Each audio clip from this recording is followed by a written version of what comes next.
एक लड़का था जो पढ़ना नहीं चाहता था और उसी लड़के ने एक दिन पूरी दुनिया को पढ़ना सिखाया। सन 1881 कोलकाता में रात के 2 बज रहे थे। कमरे में एक नौजवान बैठा था, आंखें लाल, माथे पर पसीना, सामने किताबों का ढेर। उसके हाथ कांप रहे थे, उसकी आंखों में आंसू बह रहे हैं, नहीं रोने के, नहीं थकान के। वो नरेंद्र था। बाद में दुनिया उसे स्वामी विवेकानंद नाम से जानेगी, लेकिन उस रात वो सिर्फ एक टूटा हुआ इंसान था। उसके सामने एक चिट्ठी पड़ी थी। घर की आर्थिक हालत का जिक्र था उसमें। पिताजी की मौत के बाद पूरे परिवार कर्जे में डूब गया था। छोटा भाई बहन सबको खाना नहीं था, माँ रात को भूखी सोती थी। और नरेंद्र के सामने था उसकी बीए की परीक्षा, कल सुबह 8 बजे। उस रात उसने एक सवाल पूछा खुद से, जो शायद तुमने भी कभी अपने आप से पूछा हो, कि आखिर पढ़ाई से क्या मिलेगा? जब घर में रोटी ही नहीं है तो किताबों का क्या फ़ायदा? और उस एक सवाल का जवाब आज मैं तुम्हें देने वाला हूँ। वो जवाब जो नरेंद्र को मिला था, वो जवाब जिसने उसे विवेकानंद बना दिया। तो बैठ जाओ, क्योंकि आज की कहानी सिर्फ पढ़ाई की नहीं है, ये कहानी है ज़िंदगी की। नमस्कार, मेरा नाम करुणाकर दुबे है। स्वागत है आपका परिवर्तन चैनल में। 12 जनवरी 1863 कोलकाता के शिमलापल्ली मोहल्ले में एक बच्चे का जन्म हुआ। नाम रखा गया नरेंद्र नाथ दत्त। लेकिन ये बच्चा थोड़ा अलग था। 3 साल की उम्र में ये बच्चा ज़मीन पर बैठकर आंखें बंद कर लेता था घंटों।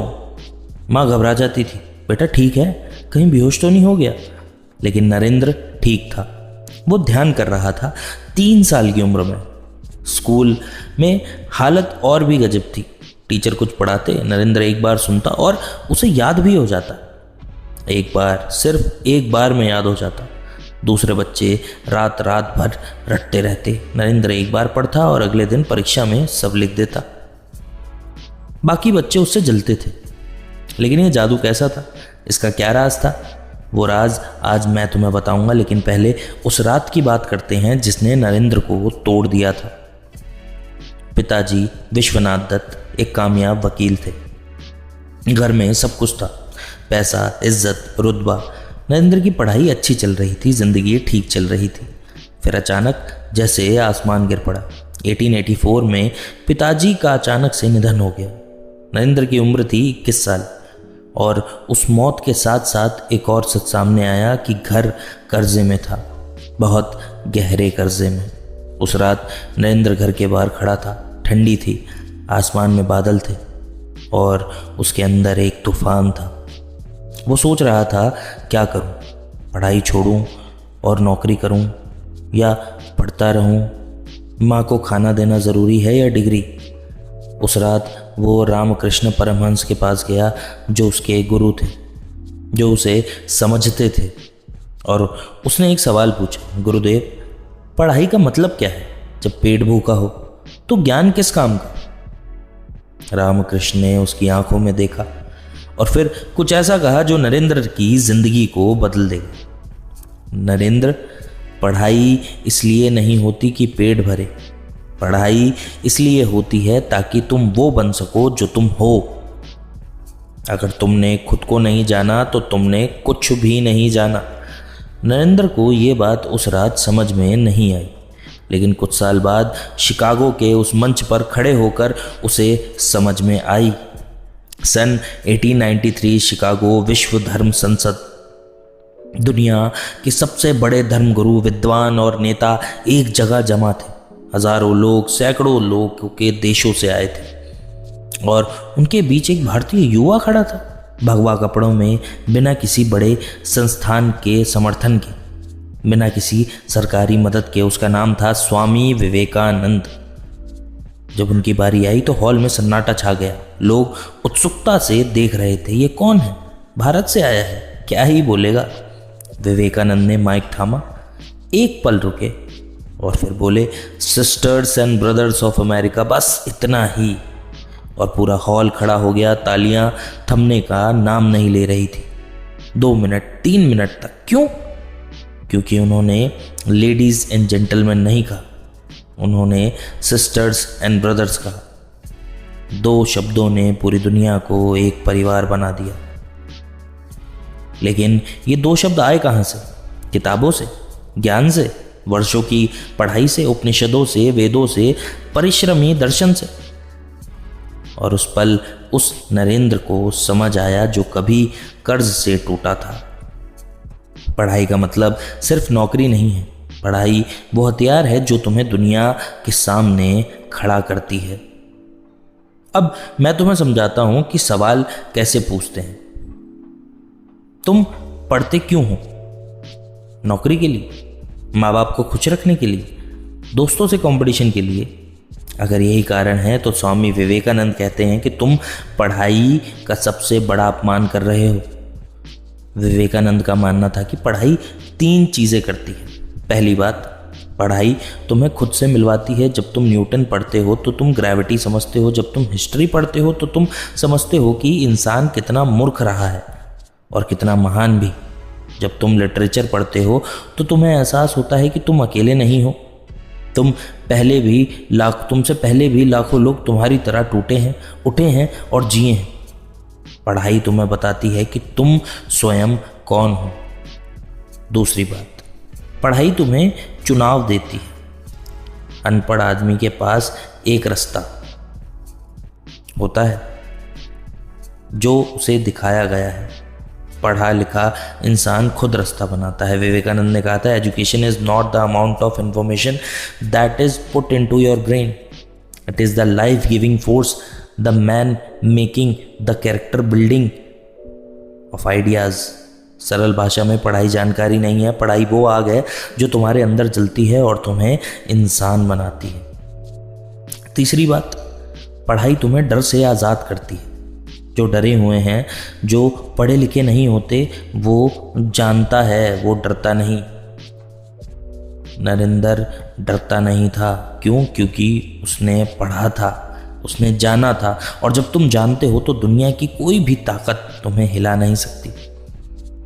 लेकिन रुको, ये सब सुनकर तुम कह रहे होगे कि भाई ये सब तो ठीक है, लेकिन मेरा मन नहीं लगता पढ़ाई में, मैं क्या करूं?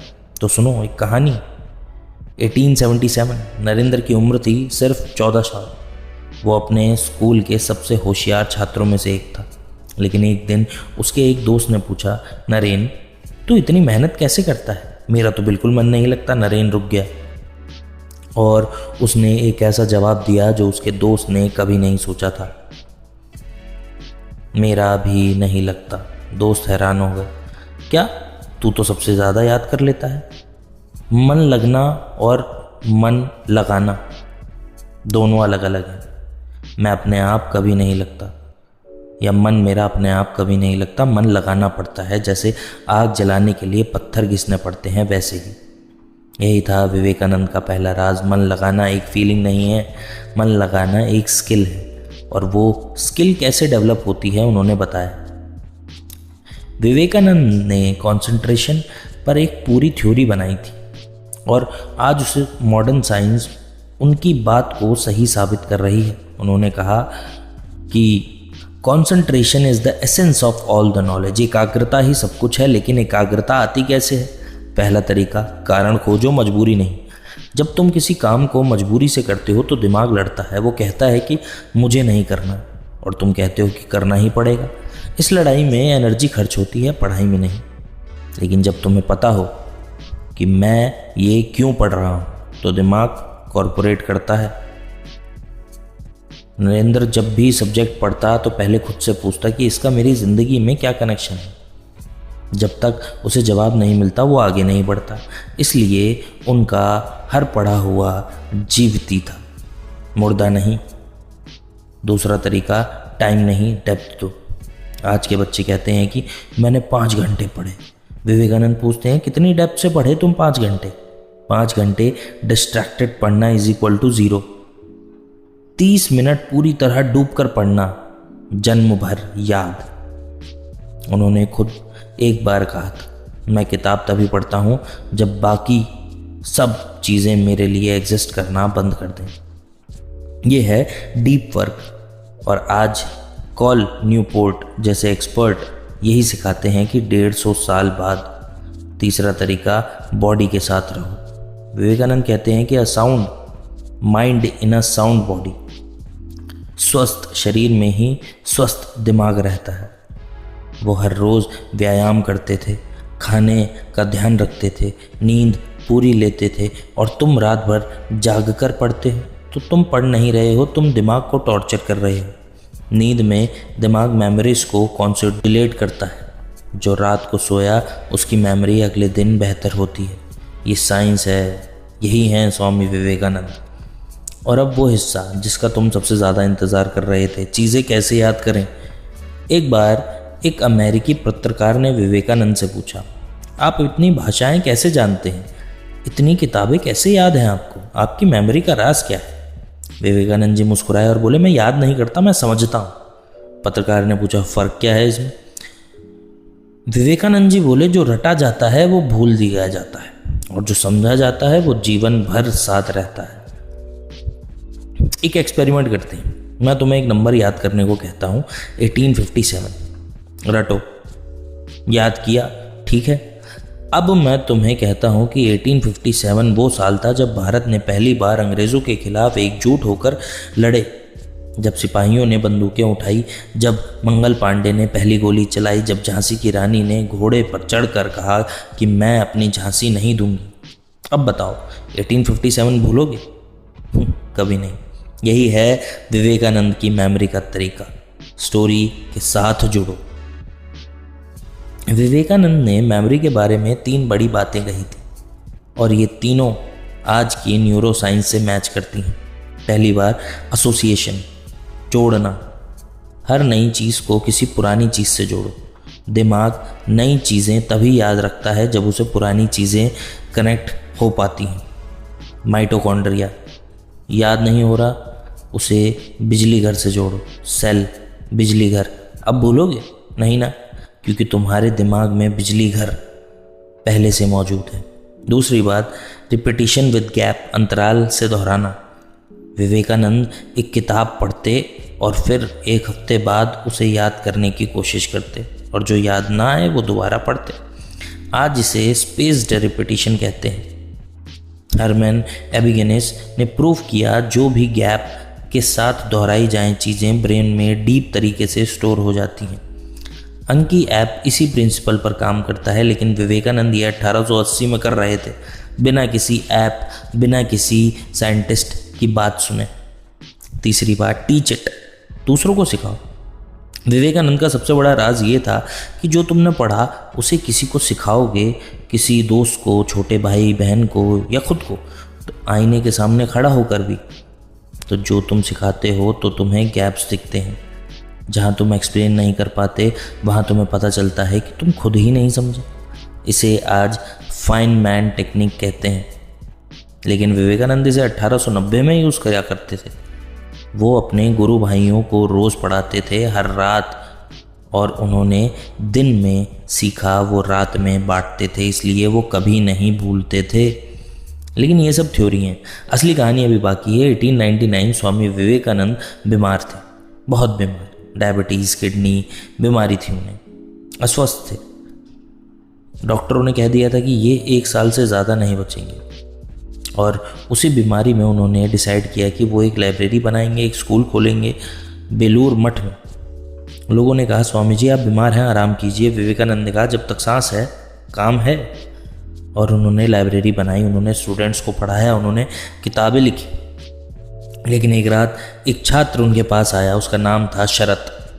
वो रो रहा था, स्वामी जी मैं फेल हो गया, मैं बेकार हूँ, मेरा पढ़ाई में मन नहीं लगता, मैं क्या करूँ। विवेकानंद जी ने उसकी आंखों में देखा और बोले, शरत तूने किसके लिए पढ़ा था?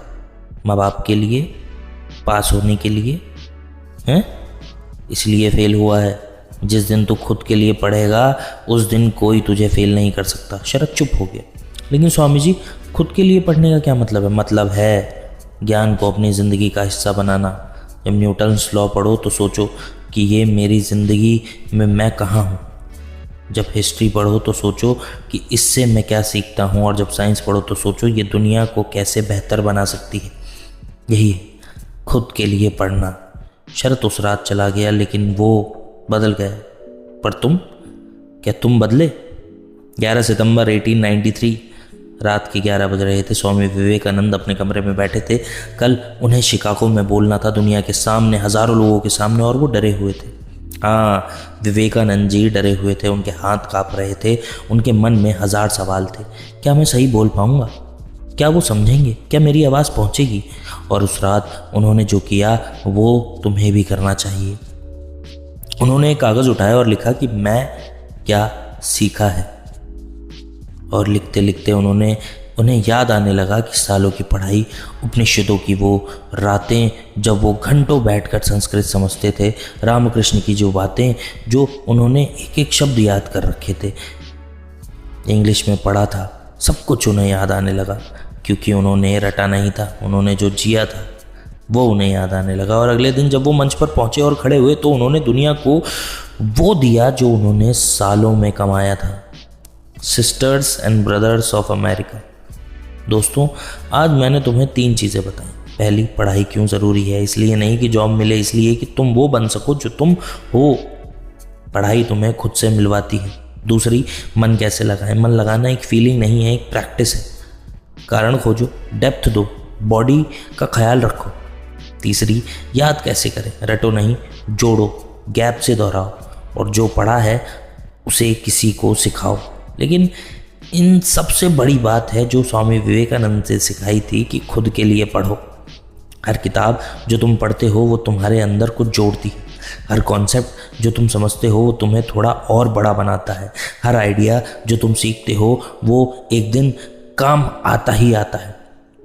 विवेकानंद 39 साल जिए, और सिर्फ 39 साल, लेकिन उन्होंने जितना जिया वो इतना इंटेंस, इतना भरा हुआ था कि 103 साल बाद भी हम उनकी बातें सुन रहे हैं। क्यों?